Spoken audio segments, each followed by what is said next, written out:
आज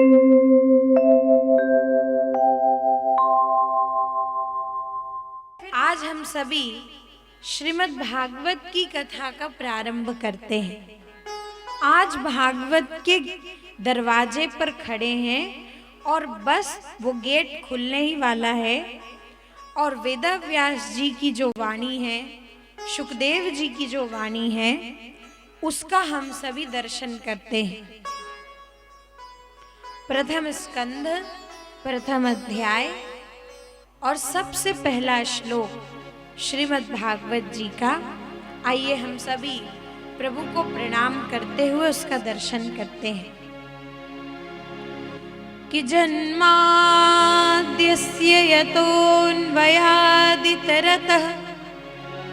चार्थे स्वभिज्ञस्वराट् तेने ब्रह्महृदाय आदिकवये मुह्यन्ति यत्सूरयः तेजो वारिमृदां यथा विनिमयो यत्र त्रिसर्गो मृषा धाम्ना स्वेन सदा निरस्तकुहकं सत्यं परं धीमहि। श्रीमद् भागवत जी का प्रथम स्कंध जब प्रारंभ होता है तो उसमें हमको सबसे पहले दर्शन होता है उस श्लोक का जो अभी हम लोगों ने यहाँ पर सुना। बहुत से भागवत के विद्वान वक्ता इस श्लोक की बड़ी अलग अलग तरीके से और बड़ी सुंदर सुंदर व्याख्याएं प्रस्तुत करते हैं।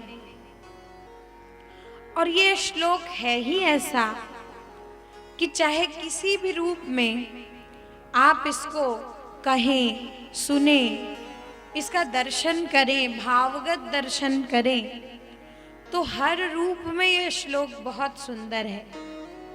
इसके अनेक अनेक दिव्य अर्थ निकलते हैं और भगवान वेदव्यास जी ने प्रारंभ ही किया है और व्यास जी की लेखनी का प्रारंभ हुआ है।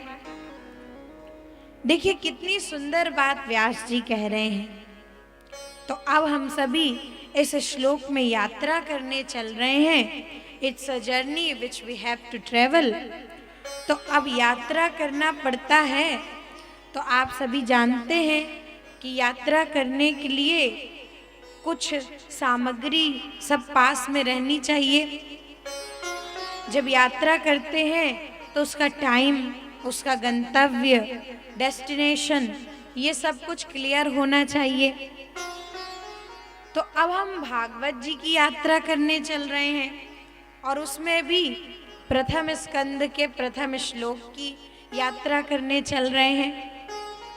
तो थोड़ा बहुत कुछ सामग्रियों की जरूरत हमको है और वो सामग्रियां हैं धैर्य और एकाग्रता, शांत चित्त और धैर्य पूर्वक हम सभी इस यात्रा में चल रहे हैं। बड़ा साथ देंगे हमारे ये सामान हमारा। तो आइए हम देखते हैं प्रारंभ कहाँ से हुआ। तो कहते हैं जन्माद्यस्य यतः। जन्माद्यस्य यतः से भागवत जी का प्रारंभ हुआ है। उससे पहले एक और बात, बहुत से विद्वत समाज में ये बात कही जाती है और लोग इस बात को मानते हैं कि जब भी कोई कवि, जब भी कोई लेखक, जब भी कोई साहित्यकार किसी भी अपने ग्रंथ का प्रारंभ करता है तो वो कभी भी ज अक्षर से प्रारंभ नहीं करता, क्योंकि प्रत्येक अक्षर जो हम बोलते हैं, बड़े ध्यान से समझिएगा, प्रत्येक अक्षर जो हमारे मुंह से निकलता है उसका कोई ना कोई एक प्रभाव होता है। जब भी आप कोई भी बात बोलेंगे, आप ये देखेंगे कि आप कुछ कह रहे होते हैं और जो बात आप कह रहे होते हैं चाहे मजाक में ही सही कह रहे होते हैं, लेकिन जब वो बात आप बोलते हैं तो आपकी मनोदशा उस शब्दों के अनुसार बदलने लग जाती है। इसलिए ये कहा जाता है कि भाई जब भी कोई बात बोलें तो बहुत सोच समझ करके बोलें, क्योंकि या तो आपके भावों के अनुसार आपके शब्द निकल रहे हैं या कि शब्दों का इतना प्रभाव होता है कि उस अनुसार आपके इनर एटमॉस्फेयर को वो शब्द जो है वो चेंज कर देते हैं, मनोदशा बदल देते हैं। इसलिए बहुत अच्छे शब्दों का उपयोग करें। तो जो जा अक्षर है, कहते हैं ऐसा माना जाता है कि भाई इसका प्रभाव जो पड़ता है, जा अक्षर ज्वलनशील है, मतलब दग्ध करता है ये हृदय को।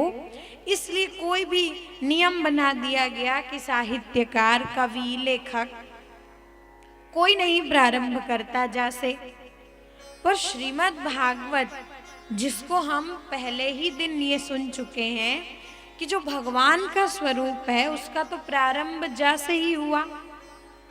क्यों हुआ? तो उसका बड़ा सरल सा कारण है, और कारण ये है कि आप सभी उस बात को जानते हैं कि भागवत जी को लिखने से पहले वेदव्यास जी स्वयं दग्ध थे। उनको ये खुद समझ में नहीं आ रहा था कि मैंने इतने ग्रंथ लिख दिए, मैंने इतने श्लोक लिख दिए, महाभारत जैसे ग्रंथ को लिख डाला। तो आप ये विचार करिए कि महाभारत में खुद ही लाख श्लोक हैं, फिर उसके अलावा 17 पुराण और लिखे, लाखों श्लोक उसमें होंगे। तो ये जो लाखों लाख श्लोक हैं, तो ये मात्र श्लोक नहीं है, ये लाखों प्रकार के रास्ते हैं। एक एक श्लोक एक एक रास्ता है जिस पर चल करके मुक्ति और फल और जो व्यक्ति की मनोकामनाएं हैं वो पूरी की जा सकती हैं, जो ज्ञान चाहिए वो पाया जा सकता है, जो समझना है वो समझा जा सकता है। अगर आपको कोई भी चीज चाहिए या कोई भी ज्ञान चाहिए तो वेदव्यास जी ने एक नहीं लाखों रास्ते दे दिए। पर समस्या ये आ गई कि लाखों प्रकार का रास्ता देने वाला व्यक्ति खुद ही परेशान हो गया। उन्होंने लाखों प्रकार के रास्ते दिए, श्लोक मतलब रास्ते, लेकिन खुद ही वो परेशान हो गए। उनको ये लगता है कि मैंने जो कुछ भी लिखा, मैंने जो कुछ भी समाज को बताया, सिखाया, लोगों के कल्याण के लिए इतने इतने मंत्र, श्लोक, सब ये सब लिखे, तो जब इनको लिखने के बाद भी मुझे खुद में ये लगता है कि मेरे में कोई कमी है, कुछ अधूरा तो छूट गया है जिसको मुझे लोगों को देना चाहिए था, पर शायद मैं दे नहीं पाया। तो व्यास जी को ये लगता है कि जब मैंने लोगों को रास्ते बताए और वो बताए हुए रास्तों के बाद भी मैं खुद ही चिंतित और परेशान हो जाता हूँ, तो मेरी बताई और सिखाई गई चीजें संसार का कल्याण कैसे करेंगी? तो इसलिए वो बेचारे परेशान हो गए। तब नारद जी आए। नारद जी ने समझाया, वो हम कल सुन चुके हैं। नारद जी ने बड़ी सरल बात समझाई कि व्यास जी आपने सब कुछ बताया, लोगों को कैसे रहना चाहिए, कैसे घर परिवार चलाना चाहिए, लोगों के कर्तव्य क्या हैं, माता पिता, भाई बंधु, संतान, पति पत्नी के रूप में क्या करना चाहिए, ये सब आपने समझा दिया। पर आपने केवल भगवान प्रिय लगे यही बात नहीं बताई कि कैसे भगवत प्राप्ति होगी, कृष्ण कैसे प्रिय लगेंगे लोगों को। और यही कारण है कि जब भक्ति को प्रकट करने वाली कोई बात आपने नहीं बताई भगवान की ओर प्रेरित करने वाली कोई चर्चा ही नहीं की। सकाम निष्काम कर्मों का, ज्ञान का, वैराग्य का, योग का तो खूब बताया, पर भगवान प्रिय लगे ऐसा कैसे हो सकता है, ये तो आपने बात ही नहीं बताई। और यही कारण है कि आप दग्ध हो, आपको व्याकुलता है, आपको चिंता है। और फिर नारद जी के समझाने पर व्यास जी ने भागवत को लिखना प्रारंभ किया। और व्यास जी कहते हैं कि भाई इसको लिखने से पहले तो स्वयं मैं दग्ध था, स्वयं मैं व्याकुल था, और जैसे ही मैंने इसको लिखना प्रारंभ किया तो मेरे मन की व्याकुलता जो है वो अब मेरा मन छोड़ने के लिए तैयार हुई, वो मेरे मन से बाहर निकलने को तैयार हुई। तो जैसे ही मेरे मन की व्याकुलता बाहर निकली, तो जैसे ही आप बॉटल का ढक्कन खोलोगे तो बॉटल के अंदर जो चीज है वही चीज तो आपको बाहर नजर आएगी ना। अगर बॉटल में, इसको समझिए, पानी भरा है तो ढक्कन खोलते ही आपको क्या उसमें जूस नजर आने लग जाएगा क्या? ऐसा तो नहीं होगा। आपने ढक्कन खोला, जो चीज है वो चीज नजर आ गई। तो बोले कि मेरे मन की परतें हट गई नारद जी के सदुपदेश के द्वारा, लेकिन जो व्याकुलता पहले मन में थी वो तो बाहर नजर आएगी ही आएगी। और इसलिए जैसे ही मैंने लिखना प्रारंभ किया तो और कोई अक्षर ना आके जा ही आ गया, तो अंदर की सारी चीजें, सारी व्याकुलता बाहर निकल गई और जा आ गया। तो प्रारंभ कर दिया व्यास जी ने। कहाँ से प्रारंभ किया? बोले जन्माद्यस्य यतः। अब ये जो है ब्रह्म सूत्र के सिद्धांत हैं, व्यास जी उसको भी समझा रहे हैं भागवत में। वैसे एक बार मैंने बहुत अच्छी बात सुनी भागवत की कथा के बारे में कि ये श्रीमद् भागवत की कथा है क्या। तो लोगों ने कहा कि ग्रंथ है, सब हम ये कह रहे हैं कि ये भगवान कृष्ण का स्वरूप है। एक व्यक्ति ने बहुत अच्छी बात कही, उन्होंने कहा कि भागवत कथा तो इट्स अ कमेंट्री ऑन ब्रह्म सूत्र, ब्रह्म सूत्र की कमेंट्री है, एनालाइज किया है व्यास जी ने ब्रह्म सूत्रों को श्रीमद् भागवत में। तो ये भी ब्रह्म सूत्र ही है, जन्माद्यस्य यतः पहला सूत्र है। तो उसको जन्माद्यस्य यतोन्वयादितरतः चार्थे स्वविज्ञ स्वराट कह के व्यास जी ने एनालाइज करना प्रारंभ किया। अब भागवत का ये श्लोक सबसे कठिन भी है और सबसे सरल भी है, क्योंकि इसी के आधार पर आगे की कथाएं टिकी हुई हैं। व्यास जी ने एक बड़ा अच्छा तरीका निकाला है भागवत की कथा का। उन्होंने हर चीज फ्लैशबैक में कही है। फ्लैशबैक, अब आपको मैं फ्लैशबैक बताती हूं।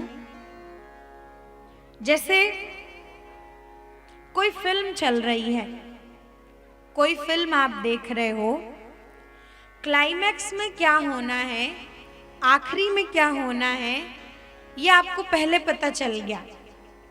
और फिर उसके बाद क्या होता है कि उस क्लाइमैक्स के बेस पर और फिर एक मेमोरी के रूप में, फ्लैशबैक के रूप में पूरी फिल्म चल रही होती है।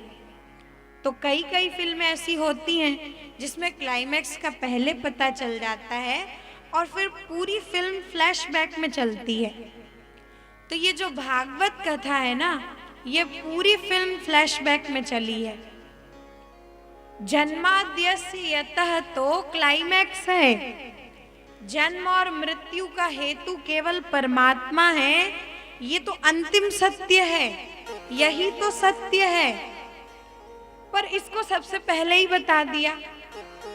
महात्म्य में भी यही कहा, सच्चिदानंद रूपाय विश्वोत्पत्त्यादि हेतवे। ये तो रिजल्ट है, यहां तक तो जाना है।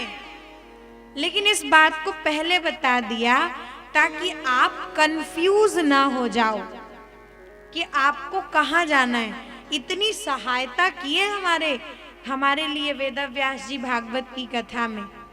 लक्ष्य है परमात्मा, गंतव्य है ईश्वर, पर उसको पहले ही श्लोक में समझा दिया। क्यों? क्योंकि आप कंफ्यूज ना हो जाओ कि इसमें किसी गाय चराने वाले की बात की जा रही है। आप कंफ्यूज ना हो जाओ कि गोपियों के साथ नाचने गाने वाले की कोई कहानी सुना रहे हैं, हो कर रहे हैं, कुछ लोग हैं नाच गा रहे हैं और हम बैठ के बढ़िया उन्हीं के भजन गाए जा रहे हैं, गुणगान गाए जा रहे हैं, और इससे मिलेगा क्या? हालांकि इतनी मदद वेदव्यास जी ने कर दी, उसके बाद भी लोग कंफ्यूज ही रहते हैं। जिनको नहीं समझना है, वेदव्यास जी ने पहले ही जन्माद्यस्य यतः कह दिया, फिर भी कईयों के मन में यही विचार है कि किसकी कहानी बोलते रहते हैं, क्यों लोग इतनी कथा सुनते रहते हैं, वो नाचने गाने वाले की, वो कृष्ण की कहानी सुनते रहते हो। तो इतने के बाद भी जो लोग कंफ्यूज होते हैं ना, उनके फ्यूज होने में कोई डाउट नहीं है। जब वेदव्यास जी ने पहले ही कंफ्यूजन क्लियर कर दिया, जो कंफ्यूज रहेगा वो फ्यूज ही होएगा।